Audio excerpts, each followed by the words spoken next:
ॐ शुक्लांभरधरं विष्णुं शशिवर्णं चतुर्भुजं प्रसन्नवदनं ध्यायेत् सर्वविघ्नोपशान्तये।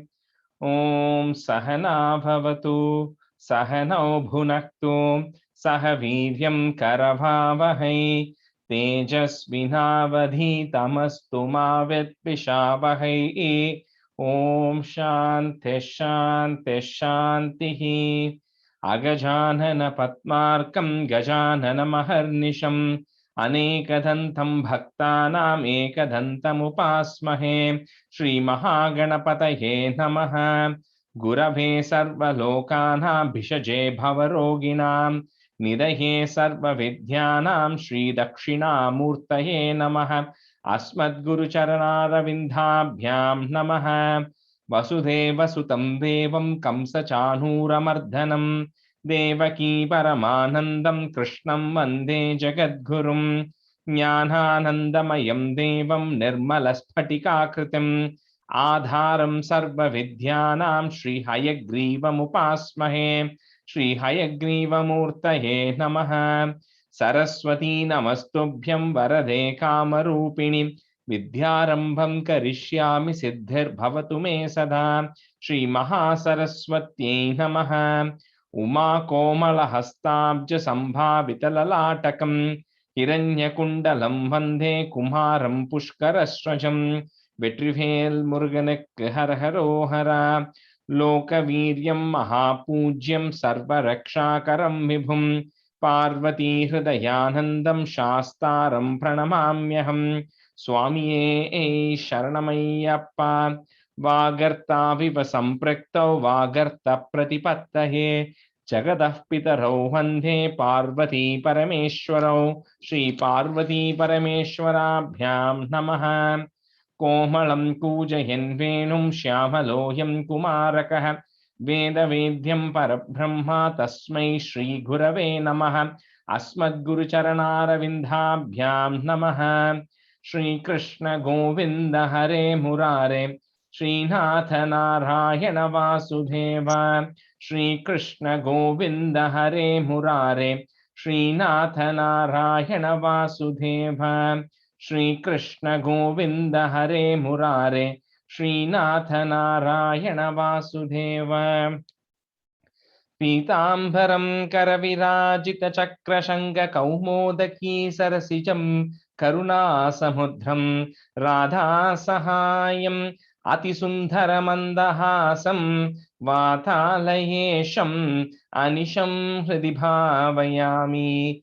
कृष्णो रक्षतु मां चराचरगुरुः कृष्णं नमस्ये सदा। कृष्णेनैव सुरक्षितोऽहमसकृत् कृष्णाय दत्तं मनः। कृष्णादेव समुद्भवो मम विभो कृष्णस्य दासोऽस्म्यहं। कृष्णे भक्तिरचञ्चलास्तु भगवन्। हे कृष्ण तुभ्यं नमः। श्रीगुरुवायूरप्पा शरणं नम्राणां सन्निधत्ते सततमपि पुरस्तैरणभ्यर्थितानपि अर्थान् कामानजस्रं वितरति परमानंद सांद्रां गतिं च। इत्थं निःशेषलभ्यो निरवधिकफलः पारिजातो हरे त्वं क्षुद्रं तं शक्रवाटी ध्रुवमभिलषति व्यर्थमर्त्यव्रजोऽह्यम्। श्रीगुरुवायूरप्पा शरणं श्रीभट्टपादम् अनिशं हृदि भावयामि। वंशी विभूषितकरात् नवनीरदाभात् पीताम्बरात् अरुणबिम्बफलाधरोष्टात् पूर्णेन्दुसुन्दरमुखात् अरविन्दनेत्रात् कृष्णात् परं किमपि तत्त्वमहं न जाने। കൈരണ്ടും കൂപ്പി ഞാൻ വീണ്ടുമീറക്കുന്നു നീരജലോചന നിന്നോടായി. ഏതീനു മന്യനെ കുംഭീരേന്ദാത്തോരു രീതിയിൽ നീ എന്നെ പാലിക്കെന്നായി. കൃഷ്ണ ഹരേ ജയ കൃഷ്ണ ഹരേ ജയ കൃഷ്ണ ഹരേ ജയ കൃഷ്ണ ഹരേ. Okay. So let's just do a quick review. Srilata Garu, can you do a review of Narayana Kavacham? Oh, sure, Rajesh Garu. Throat is not good, but I'll try my best. Yeah. Shri Narayana Kavacham Rajovacha Yaya Gupta Sahasrakshaha Savahan Ripusainikan Kridanniva Vinarjitya Trilokya Bubuje Shriyam Bhagavam Stan Mamakyahi Varmanarayanatmakam Yata Atata Inishatrun Yena Gupto Jayan Mrude Shri Shukavacha Vruttah Purohitah Twastro Mahendrayanu Pruchate Narayanakyam Varmaha Tadihaika Shrunu. So just start with the nyasam, right? You can just say the Om, touch your feet. You just do it like you're normally doing. Okay. Do it slowly if you remember how to do it, or you can see the instructions. Om Narayanaya Namaha. So how do I do that, Rajesh Garu? So you remember the Om, you touch your feet, like Om. Okay. Om, you touch the feet, right? Okay. And then Na, you touch your knees. So say Na. Na. And then Mo is the thighs. Then Na, you touch your belly. Okay. Ra is your heart. And then Ya is the chest. And then Na is the face. Okay. And then Ya is the head.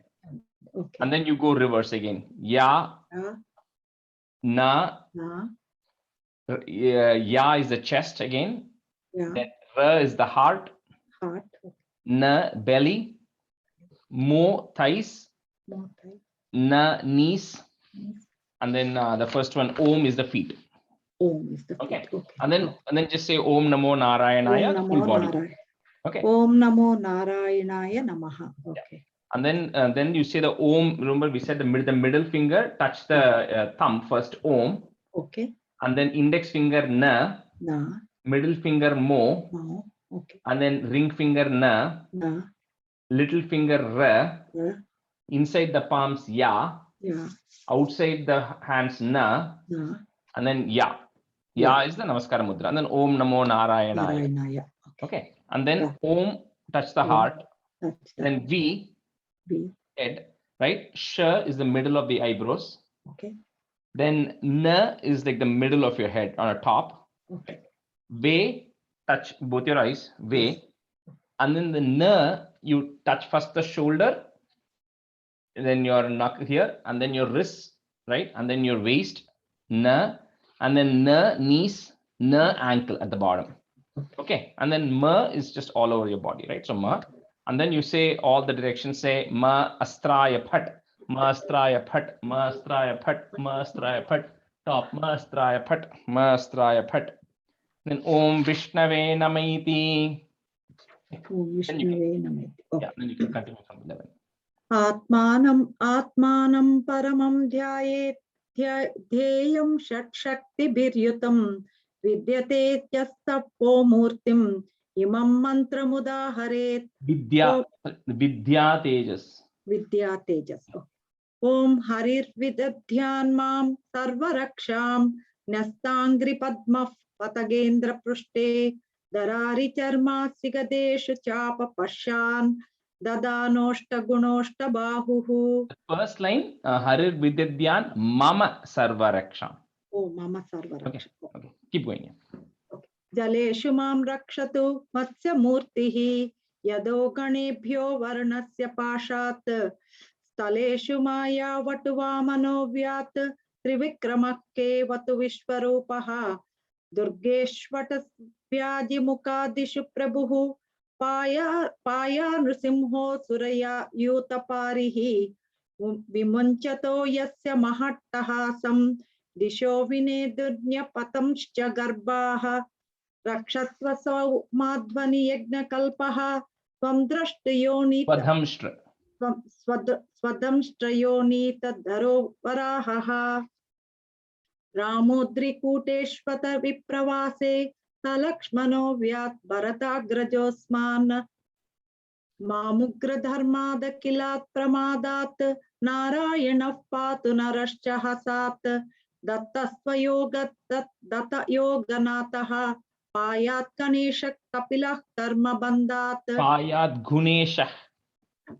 पायात् गुणेशः कपिलः कर्मबन्धात् सनत्कुमारो वतु कामदेवात् हयशीर्षा मां पतिदेव हेलनात् देवर्षिवर्यः पुरुषार्चनान्तरात् कूर्मो हरिर्मां निरयादशेषात् धन्वन्तरि भगवान् पात्वपद्यात् द्वन्द्वाद् भयाद् वृषभो निर्जितात्मा यज्ञश्च लोकादवाच्यनां तात बल Yajnascha Lokat Avataj Janantat. Okay, so if there is no da, Rajesh Garu? No, the easiest way is to break it into it and a. There is a the. So you can say Lokad Avatat together. But if you want to break it, we say Yajnascha Lokad Avataj Janantat. If you want to break it. यज्ञश्च लोकाद् अवतात् जनां तात बलो गणात् क्रोधवशात् दहीन्द्रः द्वेपायनो भगवान् प्रबोधात् बुद्धस्तु पाखण्डगणात् प्रमादात् खलिः कले कलामला खल्हि कले कालमलात् प्रपातु धर्मावनायोरुकृतावतारः मां केशवो गदाय प्रातर्व्यात् गोविंद आसंगवामाप्त वेणुः नारायण प्राणः, right, Rajesh Garu? Yeah, prana. I think that you just say it like na, just emphasize it. That's it. Prana. Prana. Okay. Narayana Prana Rudata Shaktihi Madhyam Dine Vishnurarindra Panihi देवो पराहे मधुहोग्रधन्वा सायं त्रिधामवात् माधवो मां त्रिधामावतु माधवो मां दोषे हृषीकेश उतार्धरात्रे निशीत एकोवतु पद्मनाभः त्रिवत्सदामा पररात्र ईशः प्रत्यूष ईशो सिद्धरो जनार्दनः दामोदरो व्याधनुसन्ध्यं प्रभाते विश्वेश्वरो भगवान् कालमूर्तिः. That's very strong. Very good. I really didn't practice. No, but you did a very good job. You did a very good job. So sorry. No, that was very perfect. Thank you so much. Yeah. Okay, so we'll have Subhadra, you can be a student. Aarti, you can be a student today. Okay. Sure. So 23. Chakram Yuganta Nalathig Manemi, comma, Brahmat Samantad Bhagavat Prayuktam Dandagdhi Dandagdheri. So first word is Dandagdhi, then Dandagdheri Sainyamashu, comma, Kaksham Yatha Vatasako Hutashaha. Chakram Yuganta Nalatik Manemi Brahmat Samantad Bhagavat Prayuktam Dandagdi Dandagdheri Sainyamashu Kaksham Yata Vatasako Hutashaha. Aarti, you can go ahead. I was on mute. Just a minute. Yeah. Sorry. Chakram Yuganda Naladikmanemi Brahmat Samantat Bhagavat Prayuktam Dantakti Dantaktari Yeri Sainyamashu Dandagdheri Sainyamashu. Dantakti Dantakyari Sainyamashu Kaksham Yada Vada Sako Hudasaha Chakram Yuganda Naladikmanemi Brahmat Samantad Bhagavat Prayuktam Dantakti Dantakyari Sainyamashu Kaksham Yada Vada Sako Hudasaha. The last letter, Hutashaha, Sha. Okay. Hutashaha. Yeah. Kaksham Yada Vata Sako Hutashaha. Chakram Yuganta Naladikmanemi Brahmat Samantat Bhagavat Prayuktam Dandagdi Dandakyari Sainyamasu कक्षं यथा वातसको हुताशः चक्रं युगान्तानलदिक्मनेमि भ्रमत्समन्ताद् भगवत् प्रयुक्तं दन्दग्धि सैन्यमासु कक्षं यथा वातसको हुताशः. Arti, the second line, Dandagiri Sainyamashu, again, Sha, not Sa, okay? Okay. Sark. Gadesha Nisparshana Vispulinge, and then put a plus there after Vispulinge, Nishpindya Jita Priyasi. First is Nishpindi, then Nishpindya Jita Priyasi. Kushmanda Vainayaka Yaksha Raksho, and then put a plus again. Bhuta Grahamsh Churnaya. You can break that word into Grahamsh Churnaya Churnayarin. So this essentially, wait, I had the thing on this.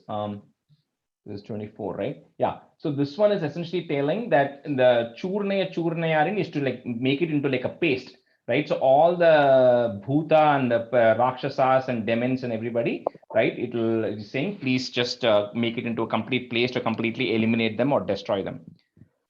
So Gadesha Nisparshana Vispulinge Nishpindya Jita Priyasi Kushmanda Vaina Yaka Yaksha Raksho Bhuta Grahams Churnaya Churnayarin. Gatesh निष्पर्शन विष्पुलिंगे निष्पिंड्य जित्त प्रयासी जित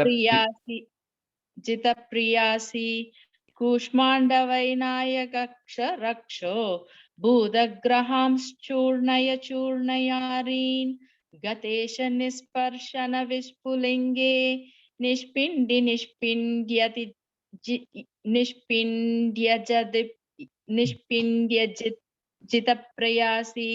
जित प्रियासी कूष्मांडवैनायक यक्ष रक्षो भूतग्रहांश्चूर्णय चूर्णयारीन् गतेश निस्पर्शन विस्फुलिंगे निष्पिंड्य प्रियासी कूष्मांड वैनायक यक्ष रक्षो भूतग्रहांश चूर्णय चूर्णयारीन्. அங்க pass கிடையாது இல்ல second both the lines are continuous. If you can say it as continuous as you can say it, yeah. Okay. Gatesh निस्पर्शन विस्फुलिंगे निष्पिंड्य जित प्रियासी कूष्मांड वैनायक यक्ष रक्षो भूतग्रहांश चूर्णय चूर्णयारीन्. Tvam Yatu Dhana Pramatha Preta Matra, and then put a plus, Pishacha Vipra Graha Ghora Drishtin. So the entire line is continuous.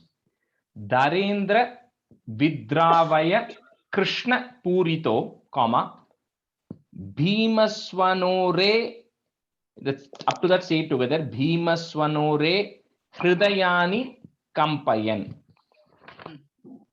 Tvam yatu dhana pramada preta matru pishacha vipragraha ghora drishtin Darendra Vidra Vaya Krishna Purito Bhimaswanore Hridayani Kampayan.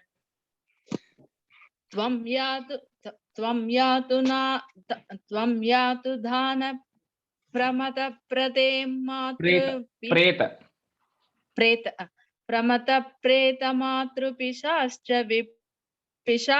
विप्रग्रह घोर दृष्टीन् Dharendra withdraw वय कृष्ण पूरितो भीमस्वनोश्रेर्हृदयानि कंपयन् त्वं यातु दान प्रमद प्रेत मातृ पिशाच विप्रग्रह घोर दृष्टीन् धरेन्द्र विद्रावय कृष्ण पूरितो भीमस्वनोरेर्हृदयानि कंपयन्. त्वं यातु दानप्रमदप्रेतमातृपिशाच विप्रग्रहघोरदृष्टीन् दरेन्द्रभिद्रावय कृष्णपूरितो भीमस्वनो रे हृदयानि कम्पयन् त्वं यातु दानप्रमदप्रेतमातृपिशाच विप्रग्रहघोरदृष्टीन् दरेन्द्रभिद्रावय कृष्णपूरितो भीमस्वनो रे हृदयानि कम्पयन् Tvam tigmadharasi varari sainyam. You can put a plus there, so you can say the whole line together. Sainyam, and then you can say Isha if you want, or Sainyam Isha together, however you want to say it. Easiest way would be to say Varari Sainyam Isha Prayukto Mama Chindi Chindi Chakshumshi Charman Chata Chandra Chadaya. So the first Charman is the first Cha, then Chata is second Cha, then Chandra is the first Cha, Chadaya is the second Cha. Chadaya, comma, Dvishama Ghonam Hara Papa Chakshusham. Tvam Tigmadharasi Varari Sainyamisha Prayukto Mama Chindi Chindi Chakshumshi Charman Chata Chandra Chadaya Dvishama Gonam Harapapa Chakshusham. Tvam Tigmadharasi Vararina Sainyam Isha Prayukto Mama Chinti Sakshumshi Charman Sakshumshi Charman Chata Chandra Chadaya Dvishamagonam Harapapa Sakshusham. Papa Chakshusham. Cha again. There's no, there's no sir in this, that whole second line. Okay. So Tvam Digmadarasi Varari Sainyam Isha Prayukto Mama Chinti. So sorry, and then sorry, Shubhadra, sorry. Chindhi, the, and then Chindhi. Tvam Digmadarasi Varari Sainyam Isha Prayukto Mama Chinti Sakshumshi Charman Chata Chandra Chataya Dvishamagonam Harapapa Chakshusham. त्वं दिक्मदारासि वरारि सैन्यम् ईश प्रयुक्तो मम चिन्दि चिन्दि चक्षुंषि चर्मं च चन्द्रचादय द्विषामगोनां हरपाप चक्षुषाम् त्वं दिग्मदारासि वरारि सैन्यमीश प्रयुक्तो मम चिन्दि चिन्दि चक्षुंषि चर्मं च चन्द्रचादय द्विषामगोनां हरपाप चक्षुषाम्. Okay, and the first line is Tvam Tigma, Tha, first Tha. So Tvam Tigmadarasi. Okay. Yenno Bhayam Grahebhyo Bhoot. So put a comma after Bhoot. Grahebhyo Bhoot, comma. Ketubhyo Nribhya Eva Cha Sari Sripebhyo Damstribhyo, comma, Bhutebhyom Hobhya. So say it together. Bhutebhyom Hobhya Eva Cha. Some books have it as Eva Va. So if you have it as Va, just change it to Cha. So Bhutebhyom Hobhya Eva Cha. Yenno Bhayam Grahebhyo Bhoot Ketubhyo Nribhya Eva Cha Sari Sripebhyo Damstribhyo Bhutebhyom Hobhya Eva Cha. Okay. Yenno Bhayam Grahebhyo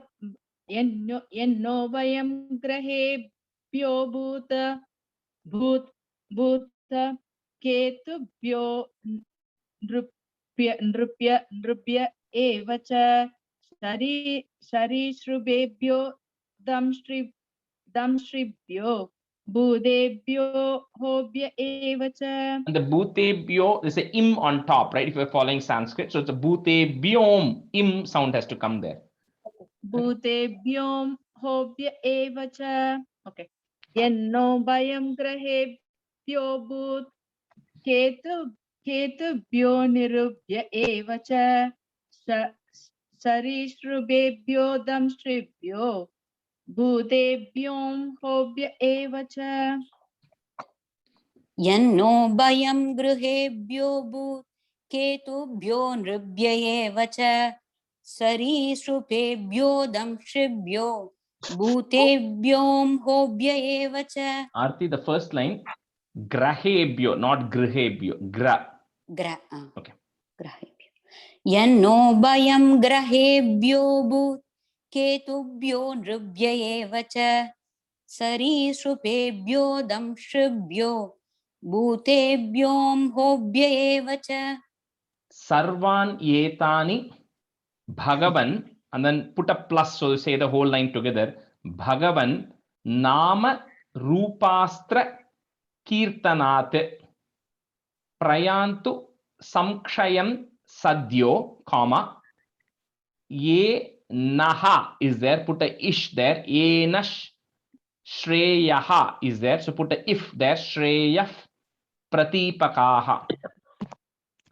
Sarvan hyetani bhagavannama rupastra kirtanat prayantuk samkshayam sadyo yena shreyah pratipakaha.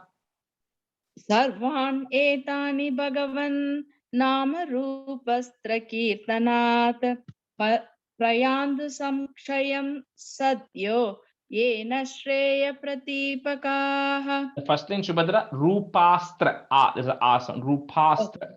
Rupastra. Okay. Sarvan etani bhagavan nama rupastra kirtanat paryandu prayandu samkshayam satyo yena shreya pratipaka.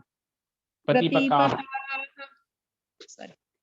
सर्वाण्येतानि भगवन्नाम रूपास्त्र कीर्तनात् प्रयान्तु संक्षयं सद्यो येन श्रेयः प्रतीपकाः. सर्वाण्येतानि भगवन्नाम रूपास्त्र कीर्तनात् प्रयान्तु संक्षयं सद्यो येन श्रेयः प्रतीपकाः. Garudo Bhagavan Stotra, and then put a plus again, Stotra plus Sthobash Chando, second Chando Mayaha is there, so put a if there, Chando Mayaf Prabhu Rakshat Vashesha Krichrebhyo. So Krich, then the ch has a r underneath it, right? Chrebhyo. So Krichrebhyo, comma, Vishwak Senaha is there. So Vishwak Senas, put a is there. Vishwak Senas Swanamabihi. Garudo Bhagavan Stotrastobhaschando Mayah Prabhu Rakshat Vashesha Krichrebhyo Vishwak Senas Swanamabihi. Garudo Bhagavan stotrastopaschando mayah prabhu rakshatvasesha krichrebhyo vishwaksena Swanamabihi. Yeah. Vishwaksena swanamabihi. Garudo Bhagavan stotrastopaschando mayah prabhu Rakshatvasesha krichrebhyo vishwaksena swanamabihi. गरुडो भगवान् स्तोत्रस्तोभश्चन्दो मयः प्रभुः रक्षद्वशेष कृच्छ्रेभ्यो विश्वक्सेन स्वनामभिः. गरुडो भगवान् स्तोत्रस्तोभश्चन्दो मयः प्रभुः रक्षद्वशेष कृच्छ्रेभ्यो Vishwaksen स्वनामभिः. Sarva Padbyo Harer Ir Harer Nama and then put a plus. Rupa yana yudhani naha. So together, continuous there. Buddhindriya. So it's buddhi indriya. When you join it, becomes buddhindriya. Long e comes there. So buddhindriya manaha is there. Put a f there. Manah pranan, and then put a comma after pranan. Pantu parshada bhushanaha. Sarvapadbhyo harirnama rupayana yudhaninah buddhindriya manah pranan pantu parshada bhushanaha. सर्वाबद्भ्यो हरेर्नाम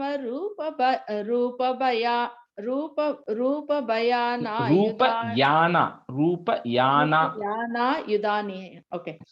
रूपयानायुधानिनः. Okay. सर्वाबद्भ्यो हरेर्नाम रूपयानायुधानिनः बुद्धीन्द्रियं मनः प्राणान् पान्तुपार्षदभूषणाः. सर्वाबद्भ्यो हरेर्नाम रूपयानायुधानिनः बुद्धीन्द्रियमनः प्राणान् पान्तुपार्षदभूषणाः. सर्वापद्भ्यो हरेर्नाम रूपयानायुधानिनः बुद्धिन्द्रियमनः प्राणान् पान्तु पार्षदभूषणाः. Buddhindriya. So buddhindriya. Long the சொல்றேன். Yeah. Okay. बुद्धिन्द्रिय. Yeah. सर्वापद्भ्यो हरेर्नाम रूपयानायुधानिनः बुद्धीन्द्रियमनः प्राणान् पान्तु पार्षदभूषणाः. Yatha hi bhagavaneva, comma, vastutaha is there, put a is there, vastutas sada sacha yat satye nanena. So this line has three na that come together. Okay, so satye nanena naha is there, so put a is there, nas sarve. So you should totally find four na there. Satye nanena nas sarve, comma, yantu nasham upadravaha. Rajesh, satya இருக்கு, சத்யேவா அது? Satye. Satyana next line. What is the next word that you have there? Satya nanena இருக்கு. Okay, so change it to satye nanena. Satye, okay. Yatha hi bhagavaneva vastutas sada sachayat satye nanena nas sarve yantu nasham upadravaha. यथा हि भगवानेव वस्तुतः सदसच्चयत् सत्येनानेन न सर्वे सत्येनानेन न सर्वे. Okay. सत्येनानेन न सर्वे. Okay. सत्येनानेन सर्वे यान्तु नाशमुपद्रवाः. Okay, sorry, तप्पा वंदुट्टु. यदा हि भगवानेव वस्तुतः सदसच्चयत् सत्येनानेन न सर्वे यान्तु नाशमुपद्रवाः. Satye, okay, Shubha, the second time you said Satyan ketadu. It's Satyena. Okay. Okay. Satyenanena. Okay. Satyenanena. Okay. Sorry. यथा हि भगवानेव वस्तुतः सदसच्चयत् सत्येनानेन न सर्वे यान्तु नाशमुपद्रवाः. Upadravaha. Long pa இல்ல. Well, not long, but just upadravaha. Okay. यथा हि भगवानेव वस्तुतः सदसच्चयत् सत्येनानेन न सर्वे यान्तु नाशमुपद्रवाः. Yatai katmyanu bhavanam, comma, vikalpa rahitaha. So put a is there, rahitas swayam. Bhushanayuda, bhushana ayuda. So bhushanayuda lingakya, comma, Datte Shaktihi is there. So put is there. Shaktis Swamayaya. यथैकात्म्यानुभावानां विकल्परहितस्वयं भूषणायुधलिङ्गाख्या दत्ते शक्ति स्वमायया यतैकात्म्यानुभावानां विकल्परहितस्वयं भूषणायुतलिङ्गाख्या दत्ते शक्ति स्वमायया यतैकात्म्यानुभावानां विकल्परहितस्वयं भूषणायुतलिङ्गाख्या धत्ते शक्ति स्वमायया यतैकात्म्यानुभावानां विकल्परहितस्वयं भूषणायुधलिङ्गाख्या दत्ते शक्ति स्वमायया यतैकात्म्यानुभावानां विकल्परहितस्वयं भूषणायुधलिङ्गाख्या दत्ते शक्ति स्वमायया तेनैव सत्यमानेन कॉमा सर्वज्ञो भगवान हरिः पातु सर्वैः is there, so put is सर्वैः स्वरूपैर् नहा and then a comma सदा सर्वत्र सर्वगः तेनैव सत्यमानेन सर्वज्ञो भगवान् हरिः पातु सर्वैः स्वरूपैर्नः सदा सर्वत्र सर्वगः तेन वै सत्यमानेन तेनैव सत्यमानेन सर्वज्ञो भगवान् हरिः पातु सर्वैः स्वरूपैर्नः सदा सर्वत्र सर्वगः तेनैव सत्यमानेन सर्वज्ञो भगवान् हरिः पातु सर्वैः स्वरूपैर्नः सदा सर्वत्र सर्वगः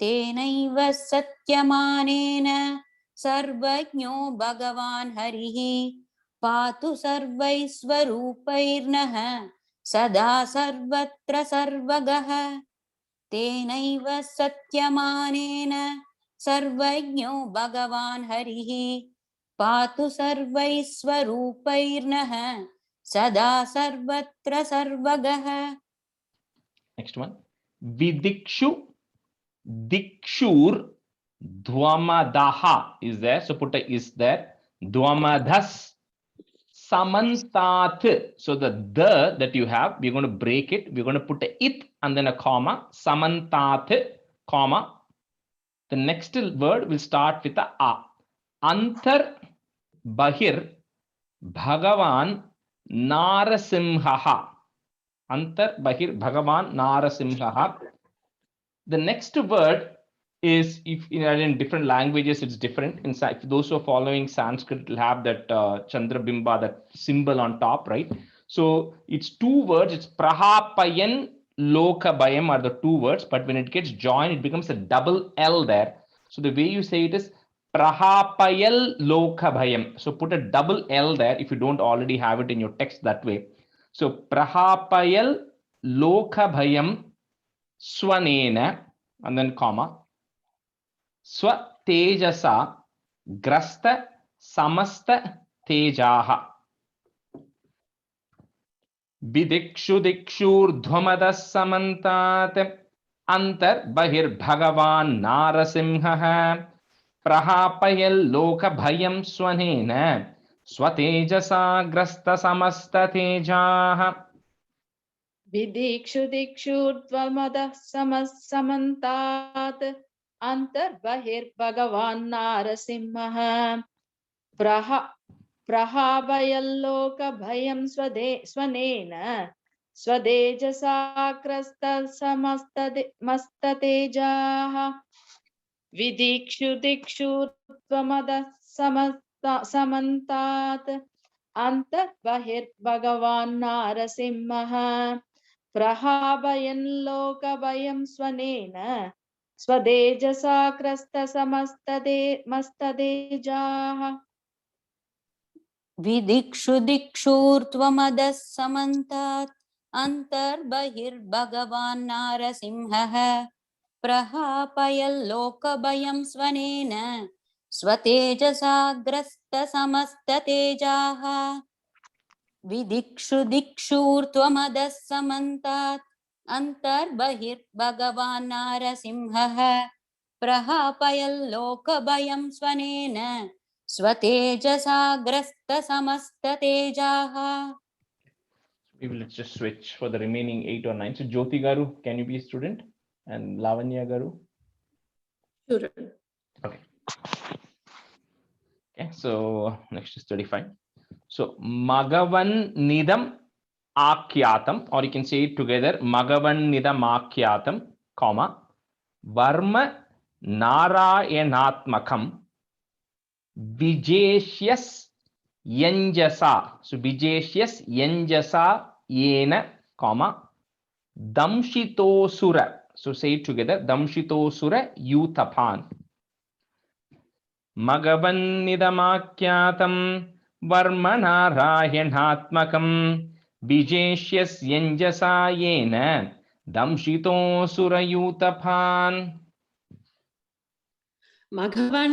मघवन्निदमाख्यातं वर्मनारायणात्मकं विजेष्यस्यञ्जसायेन दंशितोऽसुरयूथपान् मघवन्निदमाख्यातं वर्मनारायणात्मकं विजेष्यस्यञ्जसायेन दंशितोऽसुरयूथपान्. Lavanya, are you there? She's on mute. Okay, Sridevi Garu, you want to go?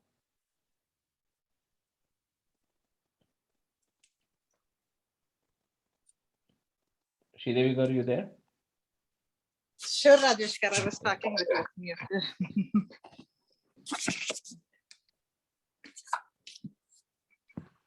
Maghavannidamakhyatam varmanarayanatmakam Vijeshya sanjasayena damshito sarayuthapan. Maghavannidamakhyatam varmanarayanatmakam Vijeshya yanjasayena damshito sarayuthapan. Etad dharaya manastu, comma, yam yam pashyati chakshusha pada va samsprishet sadhyaha, comma, sadva sat sa vimuchyate. Etad dharaya manastu yam yam pashyati chakshusha pada va samsprishet sadhyaha sadvasat sa vimuchyate. एतद्धारयमानस्तु यं यं पश्यति चक्षुषा पदा वा संस्पृशेत् सद्यः साध्वसात् स विमुच्यते. एतद्धारयमानस्तु यं यं पश्यति चक्षुषा पदा वा संस्पृशेत् सद्यः साध्वसात् स विमुच्यते. Etadharayamanastu yam yam pashyati chakshusha padava samsprishet sadhyaha sadvasat savimuchyate. Etadharayamanastu yam yam pashyati chakshusha padava samsprishet sadhyaha sadvasat savimuchyate. Na kutaschid bhayam tasya, comma, vidyam dharayato bhavet rajadas yugraha dibhyo, comma, Vyagra dibhyascha. So that word is continuous. You can't quite break it. So Vyagra dibhyascha karhichit. Na kutaschit bhayam tasya vidyam dharayato bhavet rajadas yugrahadibhyo vyagradibhyascha karhichit. न कुतश्चित् भयं तस्य विद्यां धारयतो भवेत् राजदस्युग्रहादिभ्यो व्याघ्रादिभ्यश्च कर्हिचित् न कुतश्चित् भयं तस्य विद्यां धारयतो भवेत् राजदस्युग्रहादिभ्यो व्याघ्रादिभ्यश्च कर्हिचित् न कुतश्चित् भयं तस्य विद्यां धारयतो भवेत् राजदस्युग्रहादिभ्यो व्याघ्रादिभ्यश्च कर्हिचित् न कुतश्चित् भयं तस्य विद्यां धारयतो भवेत् राजदस्युग्रहादिभ्यो व्याघ्रादिभ्यश्च कर्हिचित्. So technically, this completes the actual kavacham, like where all the protections and all those things are happening. The praying part is done here, and like it is there in every other stotrams. The last few are dedicated to why you should chant it or what are the benefits of chanting, right? So that's what is happening from 38. Imam vidyam pura kashchit, and then put a plus. Kaushiko dharayan dvijaha yoga dharanaya swangam jahau sa marudhanvani. So I'll just explain the meaning for each of these remaining stanzas at least, right, for right now. So this is telling that there was one dvijaha. Dvija means twice born, second time born. Second time born means Brahmins is what it's referring to. So there was some Brahmin called Kaushika. So that Kaushika used to chant this Narayana Kavacham pretty regularly. And one day, right, when he was ready to give up his life by his mystic powers in the desert, he then, Marudhanvani is referring to the desert. So Yoga Dharaniya is because of his yogic powers, he then gave up, he renounced his body, right? And then he renounced his body in the desert. So he, essentially he died, but then he renounced and the body was lying in the desert. So it's telling a story in 38 and 39. So in 38, that's what they say. Imam vidyam pura kaschit kaushiko dharayan dvijaha yoga dharanaya swangam jahau samarudhanvani. इमां विद्यां पुरा कश्चित् कौशिको धारयन् द्विजः योगधारणया स्वांगं जहौ समरुद्धन्वनि. इमां विद्यां पुरा कश्चित् कौशिको धारयन् द्विजः योगधारणया स्वांगं जहौ समरुद्धन्वनि. इमां विद्यां पुरा कश्चित् कौशिको धारयन् द्विजः योगधारणया स्वांगं जहौ समरुधन्वनि. इमां विद्यां पुरा कश्चित् कौशिको धारयन् द्विजः योगधारणया स्वांगं जहौ समरुधन्वनि. Tasyopari vimanena, Gandharva patir ekada. One second, sorry. Yeah. Gandharva patir ekada. Yayau Chitrarataha is there. So put a is there. Chitraratas Stri bihi. So on top of that vr, in the next word, if you have a ir on top, remove that and put a visarga and a comma. So Yayau Chitraratas Stri bihi, comma. Bruto Yatra Dvijakshayaha. This is telling then Tasyopari, one day, like few years back or few days later, Gandharva Padir Ekada. So there was one Gandharva king. Gandharvas were supposed to be residents of some other planets. So he was then flying over this desert, Bimanena, in his aeroplane. Along, his name was Chitraratha. That's the next word. Yayo Chitrarataha. So the Chitraratha was the name of the Gandharva who was then flying along with Stribihi, along with some other females and everybody. He was flying in his plane. Brito etra Dvijakshayaha. So when he's flying, he's then passing over this desert where thus Kaushika's body was there, right? So that is what is happening in 39. Tasyopari vimanena gandharvapatireka yayau chitra ratastribihi vrito yatra dvijakshayah. तस्योपरि विमानेन गन्धर्वपतिरेकदा ययौ चित्ररथस्त्रीभिः वृतो यत्र द्विजक्षयः तस्योपरि विमानेन गन्धर्वपतिरेकदा ययौ चित्ररथस्त्रीभिः वृतो यत्र द्विजक्षयः. Sorry, I lost the tune.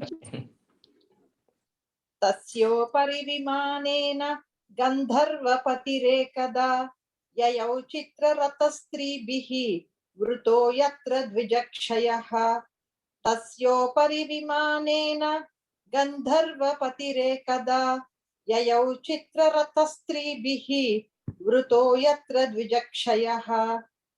Next stanza is 3 lines in there. So Gaganan Nyapatat, double na there, Gaganan Nyapatat Sadhyaha, comma, Sa Vimano Hya, her plus ya, Hya, Hyavakshiraha, Sa Valakilya Vachanath. So the that is there, we'll break it into it and a. So Vachanath, comma, next word starts with the a.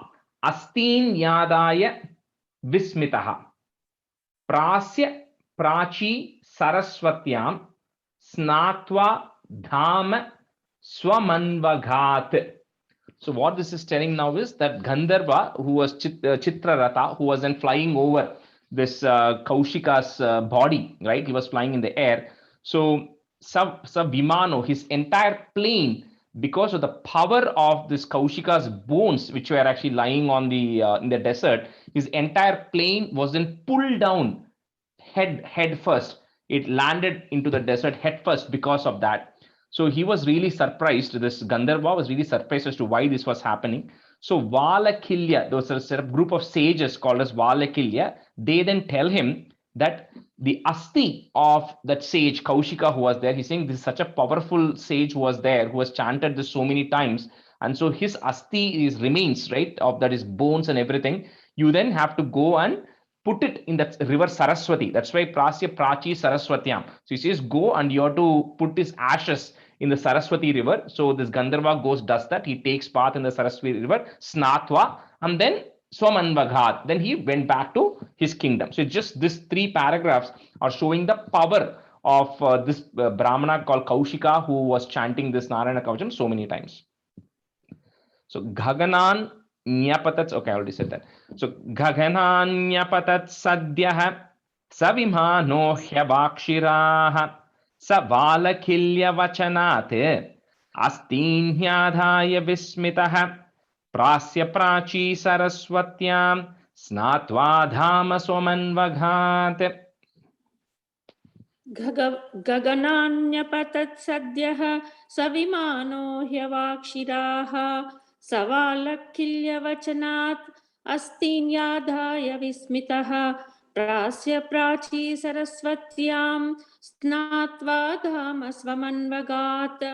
Gagavanyapatat Sadhyaha Savimano Hyavakshiraha Savalakilya Vachanat Astin Yadhaya Vismitaha Prasya Prachi Saraswatyam Snatva Dhama Swamanvaghat. Gagananyapatat Sadhyaha Savimano Hyavakshiraha Savalakilya Vachanat Astin Yadaya Vismitaha Prasya Prachi Saraswatyam Snatva Dhama Swamanvaghat. Gagananyapatat Sadhyaha Savimano Hyavakshiraha Savalakilya Vachanat Astin Yadaya Vismitaha Prasya Prachi Saraswatyam Snatva Dhama Swamanvaghat. Shri Shuka Vacha Ye Idam Shrunuyat Kale Yo Dharayati Chadrataha after Shunyat Kale, comma, yo dhareti chadritah, tam namasyanti bhutani, comma, muchyate sarvato bhayat. So remember, this is, like we said, discussed last time, Shuka Brahman is telling this to King Parikshit, right? About what the Vishwarupa taught Indra. So here Sri Shuka is now wrapping it up by telling Parikshit that whoever Shrunuyat, whoever hears this Narayana Kavacham, or yo dharayati, dharayati is to like wear, right? And by wearing here, he means like he's kind of saying it's a kavacham, right? So it's not physically wearing the kavacham, it's whoever is saying it, and by saying it, remember all the nyasam we did and everything, so whoever is saying it and then is adorning this kavacham, right? Adritaha, with lot of respect and devotion, right? That's what it means here. At kale means as to when it is not morning here, it is referring to any time you are afraid, or any time, and it doesn't matter, but anytime you are afraid of something. Tam namasyanti bhutani. Bhutani means all the living beings. So all the living beings will pay respect to him, and he'll be muchyate sarvato bhayat. He'll be freed of all bhayam, all the fears that he actually has, right? That this kavacham will come and protect him, and he'll be he'll be worried, he won't worry about anything. So that's what it says as to when you have to chant. You can chant it anytime you want, of course, but of course it says here is anytime you are fearful of anything material in this world, enemies or animals or insects or water or whatever, right, that we have gone through before, then you can chant this. So Sri Shuka Uvacha Yaidham Shruniyat Kale Yodharayati Chadritah Tam Namasyanti Bhutani Muchyate Sarvato Bhayat. Yaidam Shrunuyat Kale Yodharayati. Sri Shuka Uvacha. Oh, sorry. Sri Shuka Uvacha Yaidam Shrunuyat Kale Yodharayati Chadritah Tam Namasyanti Bhutani Muchyate Sarvato Bhayat. Sri Shuka Uvacha Yaidam Shrunuyat Kale Yodharayati Chadritah Tam Namasyanti Bhutani Muchyate Sarvato Bhayat. Shri Shuka Uvacha Ya idam shrunuyat kale yo dharayati chadrutaha tam namasyanti bhutani muchyate sarvato bhayat. Shri Shuka Uvacha Ya idam shrunuyat kale yo dharayati chadrutaha tam namasyanti bhutani muchyate sarvato bhayat. Etam vidya madigato, comma, Vishwarupach Chata Kratuhu. Vishwarupach Chata Kratuhu, comma, end. Trailokya Lakshmim Bhubuje, comma, Binirjitya Mridhe Suran. So then Sri Shuka is telling this vidya, this knowledge of Narayana Kavacham was thus told by Vishwarupa to Indra. If you remember the first thing we said, Indra disrespected Brihaspati. So Brihaspati walked away, because of which the Asuras became very powerful. So Indra wanted strength back. So he then approached Vishwarupa. Vishwarupa then taught this Narayana Kavacham to Indra. So here says this knowledge that Indra then received from Vishwarupa. And because of this, and he performed 100 more sacrifices, and then he penance, Ashwamedha Yajnams, and then he learned this knowledge. And because of that, Trailokya Lakshmi, so all Lakshmi is prosperity. So all the prosperity that is available in the three worlds, he was able to get it. And also Vinirjitya, he was also victorious over Asuran, over the Asuras. He was able to defeat the Asuras with this. So that is the strength of this Narayana Kavacham.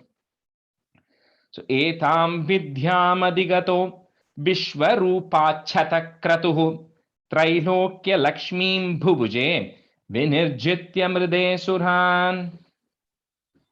Etam vidyam adigato vishwarupachata kratuhu trailokya lakshmim bhubuje vinirjitya mride suran. Etam vidyam adigato vishwarupachata kratuhu त्रैलोक्यलक्ष्मीं बुभुजे विनिर्जित्य मृदे सुरान्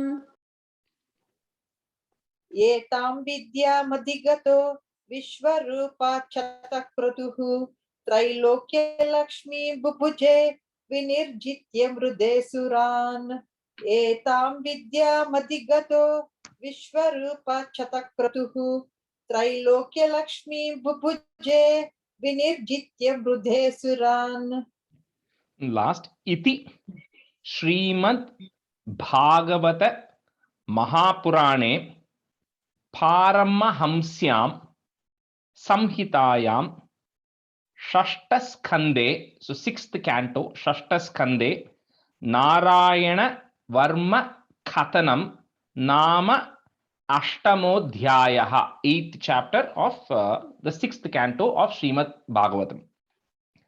इति श्रीमद् भागवते महापुराणे पारमहंस्यां संहितायां षष्ठस्कन्धे नारायण वर्म कथनं नाम अष्टमोऽध्यायः. Rajeshkari, we don't have lot for this. Yeah, I subject. don't have the lyrics, Rajesh Garu. I have to write down Oh, okay, what okay, you- no worries. Okay, I'll send it out then. Okay, no worries. Please, thank you. Okay. Yeah, this is like anything else. It just says at the end that this is, part of Srimad Bhagavata Mahapurana. It's the 6th canto, 8th chapter of it, right? Narayana Varma Kathanam, story of In the Tamil, you have added that, Rajesh. Oh, Last two okay, lines yeah, in yeah. I English. must have added in the PDFs. I might have sent it. I might have added it. I think in Telugu, since I didn't have it, I might not have added. So, so Jyotikar, you can just look into the English version later, right? You should be able to find I it. will write. Yeah, but other than this one, Rajesh ji, like, everything is good in Telugu version, lyrics Okay. wise. Yeah, okay, That good. you said very good. Only Okay, this one, you don't have it. Yeah, no worries, no worries. Okay.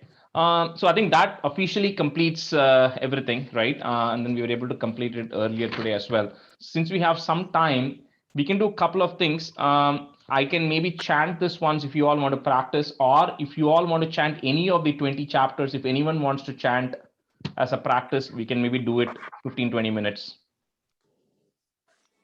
We can chant our assigned chapters, actually. Yeah, whoever wants to, again, we can, it's 8 o'clock right now, right? Maybe 15-20 minutes. So 3 or 4 chapters we'll have time. So whoever wants I to can try. chant mine, Rajesh ji. Like, I have 24 assigned. Okay, yeah, go ahead. Why don't you do 24 and then whoever else wants can go next. Okay. Prahlada Charita Varnanam Sri Krishnaya Parabrahmane Namaha Hiranyakshe Potri Pravara Vapusha Deva Bhavata Hate Shoka Krodha Glapita Druti Retasya Sahajaha Hiranya Prarambha Kashipuhu Amararati Sadasi Pratignamateni Tavakila Vadartham Madhuripo Vidhataram Ghoram Sakhalustapasitva Nachiratah Purasakshat Kurvan Suranaram Rugadyaira Nidhanam Varam Labdva Drupto Jagadiha Bhavanna